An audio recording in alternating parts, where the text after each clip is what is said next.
આકાશવાણી અમદાવાદ વડોદરા પ્રાદેશિક સમાચાર જાનુ પરમાર વાંચે છે. સૌપ્રથમ મુખ્ય સમાચાર. કેન્દ્રના ડીસીજીઆઈએ સિરમ ઇન્સ્ટિટ્યૂટ દ્વારા વેક્સિન કોવિશિલ્ડ અને ભારત બાયોટેક દ્વારા વિકસિત કોવેક્સિનના ઇમરજન્સી તેમજ મર્યાદિત ઉપયોગને મંજૂરી આપી છે. મુખ્યમંત્રી વિજય રૂપાણીએ જણાવ્યું છે કે રાજ્ય સરકારે અત્યાર સુધીમાં 1055 ગામડાઓમાં કિસાન સૂર્યોદય યોજના હેઠળ ખેડૂતોને દિવસે વીજળી પૂરી પાડી છે. કિસાન સૂર્યોદય યોજનાના બીજા તબક્કાનો આરંભ. શિક્ષણ મંત્રી ભૂપેન્દ્રસિંહ ચુડાસમાએ ભારતીય શિક્ષક શિક્ષણ સંસ્થા આઈઆઈટીઈના ટેલિવિઝન પ્લેટફોર્મ શિક્ષાર્થનો પ્રારંભ કરાવ્યો છે. ખેડૂત સંગઠનનો પ્રતિનિધિઓ અને કેન્દ્ર સરકાર વચ્ચેની 7મા દોરની મંત્રણા આજે નવી દિલ્હીમાં યોજાશે. રાજ્યમાં કોવિડના દર્દીઓ સાજા થવાનો દર 94.51% થયો છે.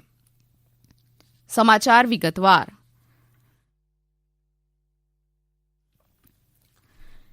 કેન્દ્રીય ઔષધ ધારાધોરણો નિયંત્રણ સંસ્થા ડીસીજીઆઈએ સિરમ ઇન્સ્ટિટ્યૂટ દ્વારા વિકસિત કોવિશિલ્ડ અને ભારત બાયોટેક દ્વારા વિકસિત કોવેક્સિનના ઇમરજન્સી તેમજ મર્યાદિત ઉપયોગને મંજૂરી આપી છે. સાથે જ ઝાયડસ કેડિલા હેલ્થકેરની ઝાયકોવી-ડીના ત્રીજા તબક્કાના પરીક્ષણની પણ ભલામણ કરી છે. ગઈકાલે પત્રકારો સાથેની વાતચીતમાં ભારતના ઔષધ મહાનિયામક વીજી સોમાણીએ આ અંગે જાહેરાત કરી હતી. પ્રધાનમંત્રી નરેન્દ્ર મોદીએ કોવિડ સામેની લડત માટે વૈજ્ઞાનિકોના પ્રયાસોને બિરદાવ્યા છે અને વધુ સફળતા માટે શુભેચ્છાઓ પાઠવી છે.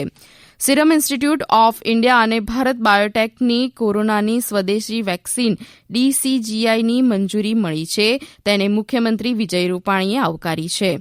તેમણે જણાવ્યું છે કે દેશમાં તૈયાર થયેલી 2 વેક્સિનને મંજૂરી મળવાથી દેશને કોરોના મુક્ત કરવા ચાલી રહેલી ઝુંબેશ હવે વધુ મજબૂત બની છે. રાજ્ય સરકારે અત્યાર સુધીમાં 1055 ગામડાઓમાં કિસાન સૂર્યોદય યોજના હેઠળ ખેડૂતોને દિવસે વીજળી પૂરી પાડી છે. આ મહિનામાં વધુ 2,500 ગામડાઓને દિવસે વીજળી મળતી થઈ જશે. મુખ્યમંત્રી વિજય રૂપાણીએ ગઈકાલે ગીર સોમનાથ જિલ્લાના ઉના ખાતેથી કિસાન સૂર્યોદય યોજનાના બીજા તબક્કાનો આરંભ કરાવતા આ મુજબ જણાવ્યું હતું. કિસાન સૂર્યોદયના બીજા તબક્કામાં ઉના તાલુકાના 75 અને ગીર ગઢડાના 21 તથા કોડીનાર તાલુકાના 13 મળીને કુલ 109 ગામોમાં ખેડૂતોને દિવસે પણ ખેતી માટે વીજ પુરવઠો મળશે. કિસાન સૂર્યોદય યોજના હેઠળ બીજા તબક્કામાં રાજ્યના 30 જેટલા 2,900 ગામોના આશરે 2.25 લાખ ખેડૂતોને ખેતી માટે દિવસે વીજળી અપાશે. આ યોજનાના પ્રથમ તબક્કામાં દાહોદ, જૂનાગઢ અને ગીર સોમનાથ જિલ્લાના 1055 ગામડાઓને આવરી લેવાયા છે.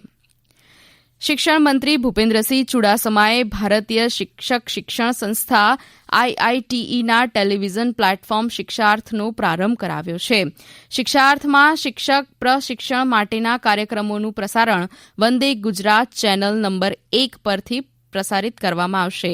શ્રી ચુડાસમાએ બાયસેગના માધ્યમથી આ પ્રોજેક્ટની શરૂઆત કરવા માટે આઈઆઈટીઈના કુલપતિ ડોક્ટર હર્ષદ પટેલને અભિનંદન આપ્યા હતા.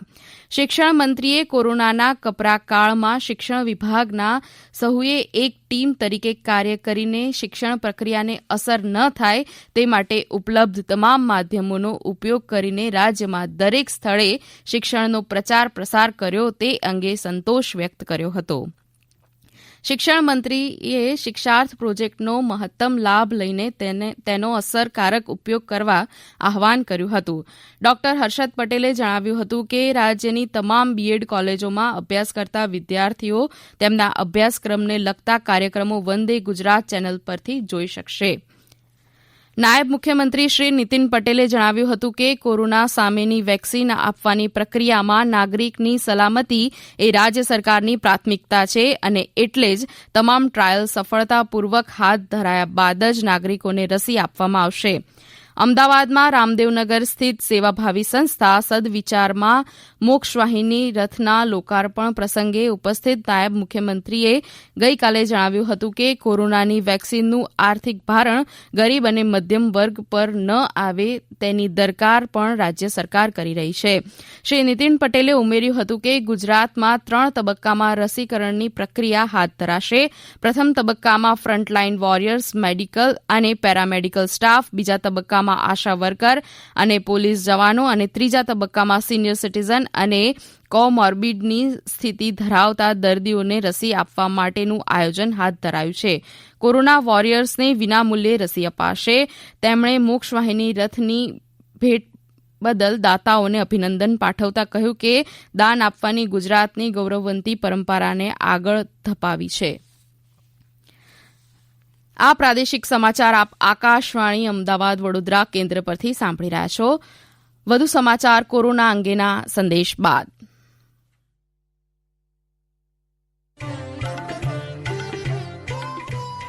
कोविड-19 से बचाव और सुरक्षित रहने के 3 उपाय.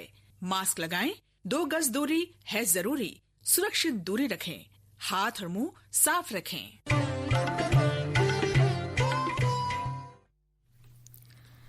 ખેડૂત સંગઠનનો પ્રતિનિધિઓ અને કેન્દ્ર સરકાર વચ્ચેની 7મા દોરની મંત્રણા આજે નવી દિલ્હીમાં યોજાશે.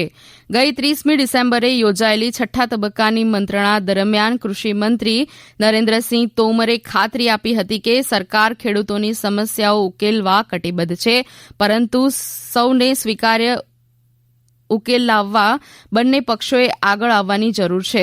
તેમણે જણાવ્યું હતું કે ખેડૂતોના 4માંથી 2 પ્રશ્નોના ઉકેલ વિશે સહમતિ સધાઈ છે. તેમાં પહેલો પર્યાવરણને લગતો અને બીજો વીજળી ધારાને લગતો છે. શ્રી તોમરે ખેડૂતોને ખાતરી આપી હતી કે લઘુત્તમ ટેકાના ભાવ અને ગંજ બજારની વ્યવસ્થા પહેલાની જેમ જ ચાલુ રહેશે. જોકે લઘુત્તમ ટેકાના ભાવનો કાયદો અને બજાર ભાવ તથા ટેકાના ભાવ વચ્ચેના તફાવતનો મુદ્દો નવી રચનારી વિશેષ સમિતિને સોંપવામાં આવશે. તે જ રીતે કૃષિ કાયદા રદ કરવાનો પ્રશ્ન પણ સમિતિને સોંપવામાં આવશે. આ સમિતિ ખેડૂતોના હિતને ધ્યાનમાં રાખીને કાયદાની બંધારણીય વૈધતાનો અભ્યાસ કરીને નિર્ણય લેશે. રાજ્યમાં કોવિડના દર્દીઓ સાજા થવાનો દર 94.51% થયો છે. છેલ્લા 24 કલાકમાં કોવિડના 938 દર્દીઓ સાજા થતાં કોવિડને માત આપનારની સંખ્યા વધીને 2,33,660 થઈ ગઈ છે. આ જ સમયગાળામાં કોવિડના 715 નવા કેસ નોંધાતા કોવિડના કુલ કેસોની સંખ્યા 2,47,228 થઈ છે. રાજ્યમાં એક્ટિવ કેસની સંખ્યા 9,250 છે. આ પૈકી 9,189 દર્દીઓની સ્થિતિ સ્થિર છે, જ્યારે 61 જણા વેન્ટિલેટર ઉપર છે. છેલ્લા 24 કલાકમાં 4 દર્દીઓના મૃત્યુ થતાં કોવિડના કારણે મૃત્યુ પામનારનો આંક 4,318 થયો છે. રાજસ્થાનના ગીર મથક માઉન્ટ આબુથી ગુજરાત તરફ આવી રહેલી ખાનગી બસની બ્રેક ફેલ થતાં બસ પિલર સાથે અથડાઈ હતી અને તેમાં સવાર તમામ 30 મુસાફરોને ઓછી વધતી ઈજાઓ થવાના અહેવાલ છે.